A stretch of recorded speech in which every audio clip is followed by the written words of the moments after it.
3x4. 3x4. 3x4. 3x4. 3x4. Hi, welcome to this episode of 3x4, where we are journeying into a place called Wakanda.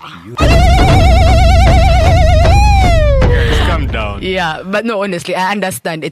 I'm so excited. So, my name is Ophelia, and I'm here with some gentlemen who are supposed to join us on this tour. And this is Benjamin from Uganda. Disappointing. My name is Biwol, and I'm a descendant of Mbaku. And I'm Timon, also known as Bugsy. But Bugsy, what is your connection? You know what? My friend, Anyway. we're talking Africa. Timon As and you noticed, Pumbaa, one of those great loonies from Africa. You may have noticed that Bernard is trying to create some heritage to Wakanda, but it may not be so far-fetched because, No, it's not. you know, if you read the comics on which the movie is based, the Black Panther movie is based, the Wakanda place sounds like it's in Uganda because it's in East Africa. It is, yes. I mean, it's wonderful, Yeah, it's beautiful, it's yes, great. yes. That sounds like Uganda, right? Yeah. There are even Ugandan actors Yeah. in the movie itself. you So go. Two of them. Yeah. Yeah. And the Ugandan scene, Bunyonyi, Lake Bunyonyi. Yeah. We shall Shot claim by- whatever we can. Yeah, We shall claim but we whatever really, we really But we tried can't beat it if everything is in there. Like that so-called guy you were telling me about called what? Wakabi. Wakabi. Omusada Musoga. Anyway, on a serious note, when I was watching the movie, I was thinking, sorry guys, we'll try not to spoil, I promise. Yeah, In case you haven't seen it, don't worry, just don't shelf the episode, listen now. I was going to say that when I was watching the movie, I was thinking that the leadership there, it's so clear-cut. Like, I mean, not really, but there's some kind of continuity. You know, it's a father and a son because it's a kingship kind of. So is this, I think that maybe democracy is something that's foreign to us because just yesterday, President Zuma of South Africa, who was a very traditional man, you know, polygamous and what, had to step down, but it was by force. He clearly didn't want to leave. And so this feeling that we have to cling to power, I think that it comes from our kingship spirit that's in our hearts. And I agree with you 150%. Of course, as a descendant of Mbaku, first I must say that for us in Wakanda, the lineage is very clear from father to son, right? As it is in most African kingdoms. However, this thing called democracy that was thrust upon us by the foreigners, it's very alien because one, today somebody is president, and they're leading you and everything is going well, and then their term ends, and then suddenly, there's confusion, there's noise, who's going to be the next president. That can be a good thing, though, because... How can that be a good thing when there's because confusion left, right, and center? No, because you get new... If they do not have this king mentality, it means that you get new ideas. And it's not completely far-fetched. In Ghana, they've managed to have some sort of, continuity in places like, the president Botswana, of Botswana. He's happy to Malawi, step down. South Africa. So it's not completely un-African to be democratic. But also, I think one of the things that you have to think about is Africa didn't have a chance to define its own system of leadership. Absolutely. Yeah, its own states. So you have this modern African state imposed and defined by the West that basically colonized us because our states are not older than 100 years. Although if you think about it, that's where the challenges are coming from. Our leadership challenges are coming from the fact that there's no systemic nurturing of leaders. Yeah. But if you see, in terms of our kingdoms, so you have, say, for example, Buganda. Yeah, immediately you're born, you're being prepared. There's a difference between. There's actually a difference between a Buganda royal and a king, and a normal politician who's presiding over any country. And you see, it comes from being nurtured into power. Yeah. That's not to say that kingdoms don't have their own issues. But let me say, Africa, we also have our own twist. I think we already live the whole Wakanda kind of thing. We have the blocks. We have Comesa, we have ESC, and perhaps we had our own Wakanda kind of king whom the white people ended up ruining. That was Gaddafi. The racist.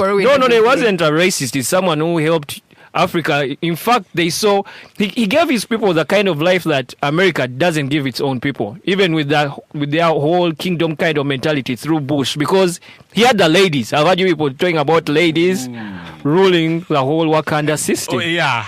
Speaking of the ladies, Wakanda has all of this. Lupita. My God, Lupita. Oh, this is not about your crush on Lupita. Lupita, who's busy crushing on our boy. If you think about Wakanda, yeah, it's a place of black excellence, a place where girls don't have to be worried about what happens to them and the choices that they have to make, a place where women can be anything, yeah, do things, which you can't say for the women in Haiti. That are undergoing, are in the spotlight right now because of that sex scandal that happened with Oxfam.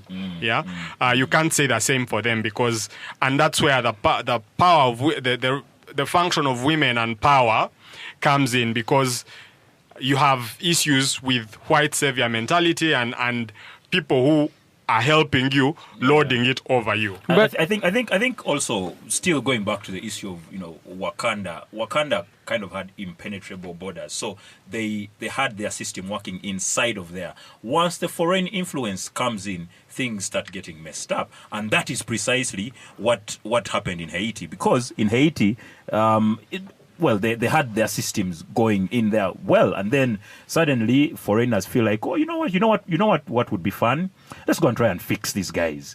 And then when you go and try to fix, you actually end up ruining by having underage girls you sleep with, and then having all these prostitutes, and then things just go south, and then you have to put a person as awesome as Winnie Byanyima in a very horrible position where she has to apologize for men who are worthless out there, something she has no control over. So I think that, like you said, the white savior mentality, horrible. We need, as not just as Africans, but as countries of this nature, countries that are blessed with resources, we need to find a way to protect and safeguard what's ours. Yeah, but the women, there's a whole army in the movie which is called the Dora Milaje, and there's a Ugandan in there who acts as one of them, and it's not far-fetched. I mean, when he was saying that Wakanda is a place where women are in power, it's just full of emotions. It's just full of emotions. That's all. I am ignoring. It's just full of emotions because the Dora Milaje ladies keep. The perfect description for us who watch football? We'll just call them moving goalposts. And when you're playing football, you can't have moving goalposts all over the place. That's why I'm telling you, Wakanda is just some other whole thing of just illusions. I think if I was like the guy of the media council, I think I would have these cinemas shut down. Uganda, not Wakanda. As I was saying before Bagzi interrupted me with his stories about women being emotional as if men are not, I wanted to say that the Dora Milaje are inspired by an actual all-female military that and existed. There's quite a number in Africa. There was one particularly. This one is based on the Ahosi of Dahomey. They were like, they call them the Dahomey Amazons because they didn't know how to describe them. It was an all-female military regiment, and they had like this incredible ability to fight men. I think that I should take on that training so I can beat up Bagzi until he needs but you know how they would lose the battle? If there was a player boy in there, he would just put them into that whole 9 months kind of thing, and they would be down. Unlike a man, you just get them through 9 months down, no more army. That said, if you look at the history of Haiti, it's sort of the same history with most of these African countries, but I don't know if there's any country in this world, that has suffered as much misfortune as that Haiti. And strangely, funny thing is, Haiti has had two presidents, one being the father of the other. Baby Doc and Papa Doc Duvalier. They were so that sometimes these inherited continuity thing may not always work. Continuity things might not work. But also, if you look at Africa, these peacekeeping missions and that are also based off structures. So there you have all of these countries like Congo and Sudan, where you have UN peacekeeping missions coming in to, pacify warring factions, and then you have sex exploitation of local women. These are things that you do not expect in Wakanda. Agreed. And also, the one thing about Wakanda that is very, very clear is things work, systems work, things flow. Of course, in other countries like in Uganda, things don't really work. Things as simple as, off the top of my mind, blood donation, right? That should be working very easy. I'm assuming that in Wakanda, assuming they had to kind of they had need to collect blood or donate blood or whatever, systems would work. In Uganda, unfortunately for us, things as simple as that, a blood donation. People go, I heard their tent set up, people go to collect blood, and then suddenly they refused the blood because I think they thought the blood was going to be blue. What the hell?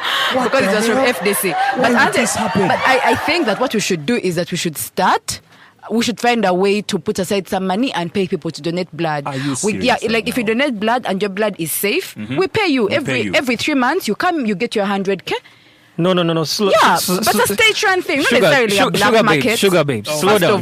Respect me. Slow down. Sugar babes. And in fact, since your sugar, that drives the point of the whole sugar December thing. If we were to have this whole blood thing going capitalistic, I would be a sharp guy like Bernard who has loads of money. I would just buy all the blood, then hold on to it for like 2-3 months, knowing that there are a couple of careless people out there, then I'll end up increasing the prices. Before you know it, URA will kick in, increase on the prices of 100. Assuming blood, so it would be for a certain class of people altogether, just like sugar. Assuming blood, could be kept for that long anyway, which I don't think it can. Assuming it could, there will be a formalin kind of thing developed. The worry is there would be some wealthy people who have all the blood. No, I'm not saying. Poor people don't I'm not have saying that. blood. I'm not saying that the blood is sold. I'm saying that the government pays people to donate blood and they put it in the bank, in the blood bank, and it's still free. But we pay people to donate. Are you aware, Ophelia, that the government is going to borrow money to pay salaries? Now you know. 48 billion. Where are they going to get the money? If you make it a priority, I think it's possible. Really? Yeah. Priority over and above building roads, which is part of our big plan. Over and above hospitals, which is part of our big plan. Who are you building the roads where people die?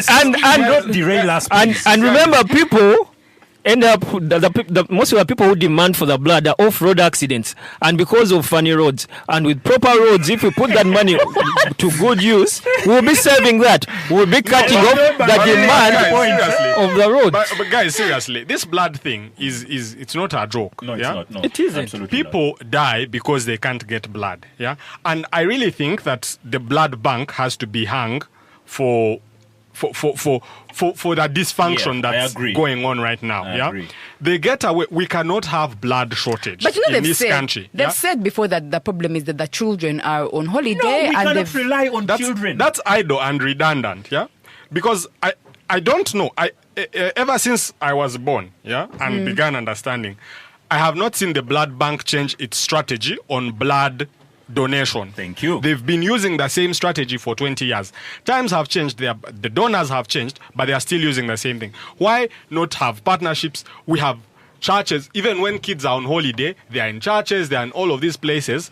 Why not have partnerships with them? Why not run some insurance scheme that enables people to gain points for donating blood and then have like some cut-off price for when they want to access. There's so many things that they could do, but they are just lazy thinkers. Yeah, we should innovate around this blood thing. We Yes, are we should. we are lazy. No. But you see, as a descendant of Mbako, for us in Wakanda, things work, and issues. So, do you have a solution for Yes, us? I do. Tell Come us. to Wakanda. Pretty simple. No, we are in Uganda now. Us as Ugandans, we are asking you. We're giving out great passports Mbako. soon and visas. Tell us. Anyway. I think the president is about to ask you PDF to donate blood. Okay. Wouldn't be a bad idea. Let's wait and see. Let's wait and see when these passports are going to come out and what they will look like. Thank you guys for listening. Please share with us your thoughts. Use the hashtag 3x4UG. And you can find us. We are featured on the Millennials DN Twitter page. Thank you. Wakanda see you next forever. time.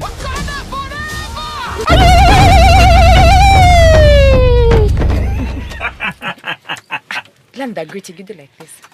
Twice. Put your hand like this twice. Yeah. Like this. Yeah. I was going to ask you before. I was saying one thing like this. Yeah. Hello? 3x4. 3x4. 3x4. 3 by 4. 3 by 4.